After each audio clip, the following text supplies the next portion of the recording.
கடவுளுடன் காலை வணக்கம். புனித மார்க்கு எழுதிய நற்செய்தி 10ஆம் அதிகாரம் 32 முதல் 45 வரை உள்ள இறைவார்த்தைகள். அக்காலத்தில் சீடர்கள் எருசலேமுக்கு போகும் வழியில் சென்று கொண்டிருந்தார்கள். இயேசு அவர்களுக்கு முன் போய்க் கொண்டிருந்தார். சீடர் திகைப்புற்றிருக்க அவரை பின்பற்றிய ஏனையோர் அச்சம் கொண்டிருந்தனர். அவர் மீண்டும் 12 அழைத்து தமக்கு நிகழ இருப்பவற்றை குறித்து பேசத் தொடங்கினார். அவர், இப்பொழுது நாம் எருசலேமுக்கு செல்கிறோம். மானிட மகன் தலைமை குருக்களிடமும் மறைநூல் அறிஞரிடமும் ஒப்புவிக்கப்படுவார். அவர்கள் அவருக்கு மரண தண்டனை விதித்து அவரை பிற இனத்தவரிடம் ஒப்புவிப்பார்கள். அவர்கள் ஏளனம் செய்து அவர் மீது துப்பி சாட்டையால் அடித்து அவரை கொலை செய்வார்கள். 3 நாட்களுக்கு பின் அவர் உயிர்த்தெழுவார் என்று அவர்களிடம் கூறினார்.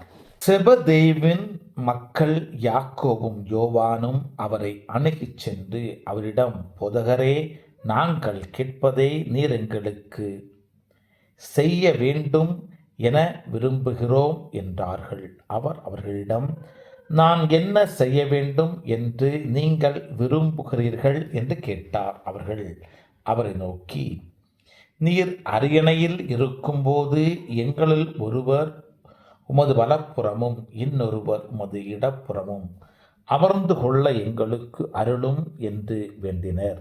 இயேசுவோ அவர்களிடம், நீங்கள் என்ன கேட்கிறீர்கள் என உங்களுக்கு தெரியவில்லை. நான் குடிக்கும் துன்பக் கிண்ணத்தில் உங்களால் குடிக்க இயலுமா? நான் பெறும் திருமுழுக்கை உங்களால் பெற இயலுமா என்று கேட்டார். அவர்கள் அவரிடம், இயலும் என்று சொல்ல, இயேசு அவர்களை நோக்கி, நான் குடிக்கும் கிண்ணத்தில் நீங்கள் குடிப்பீர்கள், நான் பெறும் திருமுழுக்கையும் நீங்கள் பெறுவீர்கள்.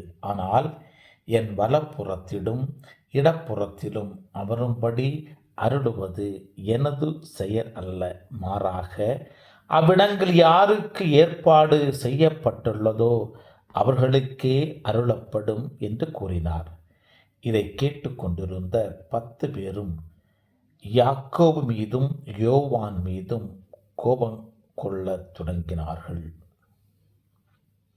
இயேசு அவர்களை வரவழைத்து அவர்களிடம், பிற இனத்தவர்களிடையே தலைவர்கள் என கருதப்படுகிறவர்கள் மக்களை அடக்கி ஆளுகிறார்கள். அவர்களும் பெரியவர்கள் அவர்கள் மீது தங்கள் அதிகாரத்தை காட்டுகிறார்கள். ஆனால் உங்களிடையே அப்படி இருக்கக்கூடாது. உங்களுள் பெரியவராக இருக்க விரும்புகிறவர் உங்கள் தொண்டராய் இருக்கட்டும். உங்களில் முதன்மையானவராக இருக்க விரும்புகிறவர் அனைவருக்கும் பணியாளராக இருக்கட்டும். ஏனெனில் மானிட மகன் தொண்டு ஏற்பதற்கு அல்ல, மாறாக தொண்டு ஆற்றுவதற்கும் பலருடைய மீட்புக்கு ஈடாக தம் உயிரை கொடுப்பதற்கும் வந்தார் என்று கூறினார். கிறிஸ்துவின் நற்செய்தி. இந்த நாள் இனிய நாளாக அமைய வாழ்த்துக்கள். பல பல பல புதுமைகள், பெருமைகள், இனிமைகள் இறங்கிய நல்ல நாள், ஒரு நல்ல நாள், நம் தேவன் தந்த நாள். இது நல்ல நாள், ஒரு நல்ல நாள், நம் தேவன்